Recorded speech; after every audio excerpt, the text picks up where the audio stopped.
चलिए गाइस बात करते हैं ओलेक्ट्रा ग्रीन टेक लिमिटेड के बारे में। बेसिकली क्यों कंपनी आज ज़्यादा चर्चा में है, कंपनी का बिजनेस मॉडल क्या कहता है, क्या वो बातें हैं जो हमें ध्यान में रखकर चलनी चाहिए, उन सभी चीज़ों के ऊपर आज हम डिस्कस करेंगे। आपको बताना चाहूँगा ये जो ओलेक्ट्रा ग्रीन टेक कंपनी है, इसका ईवी व्हीकल डिवीजन 91% का रेवेन्यू जनरेट करता है। यानी कि कंपनी का जो मेन काम है वो इलेक्ट्रिक बसेस बनाना है। अभी तक कंपनी 2448 बसेस और 51 इलेक्ट्रिक टिपर डिलीवर कर चुकी है। पुणे, मुंबई, हैदराबाद जैसी सिटीज़ के जो ट्रांसपोर्ट डिपार्टमेंट हैं उनको सप्लाई कर चुकी है। जैसे BEST को सप्लाई किया है इसने, PMPML को सप्लाई किया है, TSRTC को सप्लाई किया है, MSRTC को भी इन्होंने सप्लाई किया हुआ है। फ्यूचर में कंपनी के इलेक्ट्रिक ट्रक्स और टिपर्स भी आपको देखने को मिलने वाले हैं। वहीं ये कंपनी इंसुलेटेड डिवीज़न भी बनाती है जिससे कंपनी को 9% का रेवेन्यू जनरेट होता है।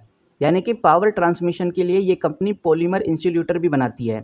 ये एक काफ़ी छोटा सेगमेंट है, लेकिन ये कंपनी US, अफ्रीका और एशिया में इस चीज़ को एक्सपोर्ट भी करती है। वहीं जब 2024 था तो कंपनी जो 9M है उसको 422 की सप्लाई करती थी। अब 2025 आ गया तो 9AM की सप्लाई बढ़कर 753 हो गई है। लेकिन जो एवरेज रियलाइजेशंस है पर व्हीकल पे जो रेवेन्यू है वो थोड़ा कम हमें देखने को मिला है। पहले कंपनी का जो रेवेन्यू हुआ करता था 1.82 फाइनल ईयर 2025 में था, जो अब घटकर 1.63 हो गया है। इतना समझा तो कंपनी के जो टेक्नोलॉजी पार्टनर्स हैं उनको भी देख लेते हैं। 2016 से ये कंपनी BYD जो कि एक चाइनीज़ कंपनी है, BYD के साथ पार्टनरशिप में है और बैटरीज को छोड़कर बाकी जितना भी लोकलाइजेशन है वो इंडिया में ही होता है इलेक्ट्रिक बस का। ये पार्टनरशिप दिसंबर 2030 तक रहने वाली है, ये कंपनी ने पहले भी बता दिया। इसकी वैलिडिटी दिसंबर 2030 तक है और 2030 से पहले पहले ही BYD इंडिया में लॉन्च हो जाएगी। जिस तरह से टेस्ला हो गई है, ऐसे ही BYD भी आपको जल्द ही इंडिया में देखने को मिलने वाली है। अगर हम बात करें कंपनी के ऑर्डर बुक की, तो कंपनी के पास अभी भी लगभग 10,224 बसेस का ऑर्डर बुक पड़ा हुआ है और ये ऑर्डर लगभग 15,000 से लेकर 16,000 करोड़ तक का है।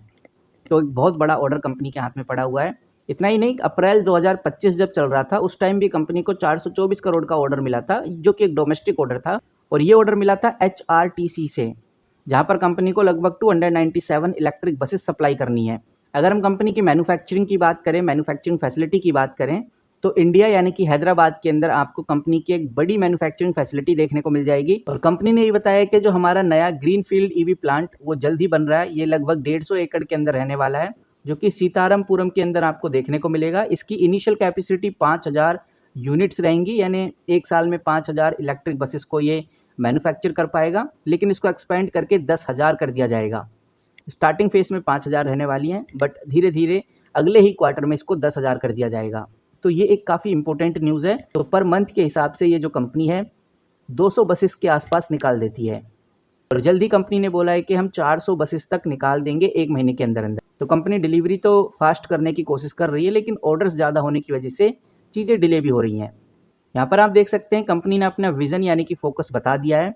कंपनी का सीधा कहना है कि जो फाइनल ईयर 2025 रहेगा इसमें हम 1,200 बसेस नई बनाने वाले हैं और जो हमारा फाइनल ईयर 2026 रहेगा इसमें लगभग 2,500 इलेक्ट्रिक बसेस बनाने का टारगेट रख रहे हैं, जो कि पिछले साल से डबल ही नज़र आता है। तो सिंपल शब्दों में कहें तो ओलेक्ट्रा ग्रीन टेक का मेन फोकस इलेक्ट्रिक बसेस पर है।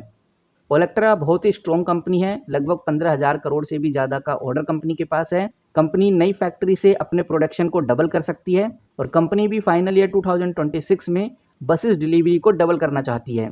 वहीं जो इंसुलेटर बसेस हैं वो काफ़ी छोटे हैं, बट थोड़ा ग्लोबल प्रेजेंस रखने के लिए कंपनी का long term growth electric mobility पर डिपेंड करेगा। बाकी आप कैसे देख रहे हैं ओलेक्ट्रा ग्रीन टेक को लेकर, कमेंट करके जरूर बताइए। जो कंपनी का बिजनेस मॉडल था, जो कंपनी काम करती है, उसको लेकर हमने डिस्कस कर ही लिया है। और अगर आप आज ओलेक्ट्रा ग्रीन टेक को देखोगे तो लगभग 6 से 7% की ग्रोथ आपको देखने को मिलेगी। हालांकि कंपनी में ऐसी कोई खबर हमें देखने को नहीं मिल रही। जो लेटेस्ट खबर है वो 21 अगस्त की है, ये भी कॉन्फ्रेंस कॉल को लेकर है। तो हो सकता है कि कॉन्फ्रेंस कॉल में कुछ ऐसी बातें ओलेक्ट्रा ग्रीन टेक को लेकर सामने आई हैं, जिसकी वजह से आज ओलेक्ट्रा ग्रीन टेक में ये हलचल हमें देखने को मिल रही है। अब आप कैसे देखते हैं इस कंपनी को, कमेंट करके जरूर बताइए। आपकी क्या राय है वो भी हम जानना चाहेंगे। इस वीडियो में इतना ही, मिलते हैं किसी नई वीडियो के साथ। तब तक के लिए take care and good bye.